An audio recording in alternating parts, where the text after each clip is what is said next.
चलिए, आज बात करते हैं दफ्तर की दुनिया की, लेकिन एक अलग नजरिए से। ये नजरिया है मैकियावेली का, ठंडा, स्ट्रेटेजिक और शायद थोड़ा परेशान करने वाला। ये सिर्फ मेहनत करने की कहानी नहीं है, बल्कि इंडिस्पेंसिबल यानी अपरिहार्य बनने की कला की कहानी है। एक सोच है कि 14-14 घंटे काम करने वाला इंसान एक हीरो होता है, लेकिन मैकियावेली की नज़रों में वो हीरो नहीं, वो तो बस एक अच्छी तरह से ट्रेंड किया हुआ गुलाम है। तो सबसे पहले हीरो होने के इसी मिथक को, इसी भ्रम को तोड़ते हैं। कॉर्पोरेट जगत में ना एक बहुत ही खूबसूरत तस्वीर बेची जाती है कि बिना थकी की गई मेहनत ही आपकी कीमत और पहचान तय करती है। मतलब जो सबसे ज्यादा पिसता है वही सबसे कीमती है। लेकिन इस सोच के पीछे एक बहुत ही कड़वी सच्चाई छिपी है।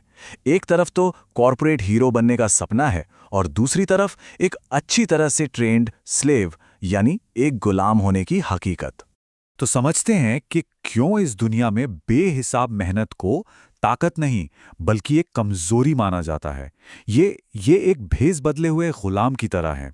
यहाँ यूजफुल होने का मतलब अच्छा नहीं है।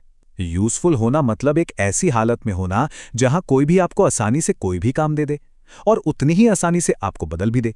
ये एक जाल की पहली ईंट है, एक जाल। जो यूजफुल कर्मचारी होता है ना, वो धीरे धीरे एक प्रिडिक्टेबल टूल बन जाता है, कोई स्ट्रेटेजिक एसेट नहीं। मतलब वो बस मशीन का एक पुर्जा है, एक ऐसा पुर्जा जिसे जब मर्जी बदला जा सकता है। उसकी अपनी कोई पहचान नहीं बचती। तो फिर रास्ता क्या है?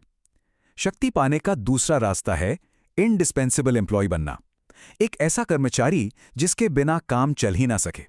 देखिए, यहां पूरी सोच ही बदल जाती है। मकसद सबसे ज्यादा काम निपटाना नहीं है, बल्कि सबसे जरूरी काम पर अपना कंट्रोल रखना है। बात वॉल्यूम की नहीं, कंट्रोल की है। असली ताकत तो इस बात में है कि जब आप कुछ नहीं करते तब क्या होता है। एक इंडिस्पेंसिबल इंसान की कमी उसकी मौजूदगी से ज्यादा महसूस होती है। ताकत उस खामोशी में है। और ये इंडिस्पेंसिबिलिटी हासिल करने का तरीका थोड़ा अजीब लग सकता है। इसे कहते हैं द आर्ट ऑफ इनकॉम्पिटेंस, यानी अयोग्यता की कला। इसका एक ही उसूल है, स्ट्रेटेजिक इनकॉम्पिटेंस का नियम। अपनी एनर्जी उन कामों के लिए बचाइए जो आपकी ताकत बढ़ाते हैं, क्योंकि आपकी एनर्जी लिमिटेड है। उसे हर छोटी मोटी चीज पर खर्च कर देना बेवकूफी है। इसे करने की कुछ प्रैक्टिकल स्टेप्स हैं। Step 1, identify. उन कामों को पहचानिए जिनका असर तो कम है पर मेहनत बहुत ज्यादा लगती है। Step 2, moderate. इन कामों को बस एवरेज तरीके से कीजिए, इतना कि काम चल जाए पर आपकी कीमती एनर्जी बर्बाद ना हो। Step 3, conserve. अपनी सबसे अच्छी मेंटल एनर्जी को जरूरी पावर मूव्स के लिए बचाकर रखिए। ये आपका असली हथियार है। इसे छोटी मोटी लड़ाइयों में बेकार मत कीजिए। और आखिर में स्टेप 4, कंट्रोल। ये आप तय कीजिए कि आपका असली इंडिस्पेंसिबल हुनर कहाँ और कब इस्तेमाल होगा। लेकिन ताकत के इस खेल की एक कीमत होती है, एक इंसानी कीमत।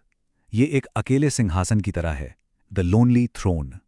ताकत के इस खेल में आखिरी कीमत क्या चुकानी पड़ती है? जब कोई शिखर पर पहुंच जाता है तो वो क्या खो देता है?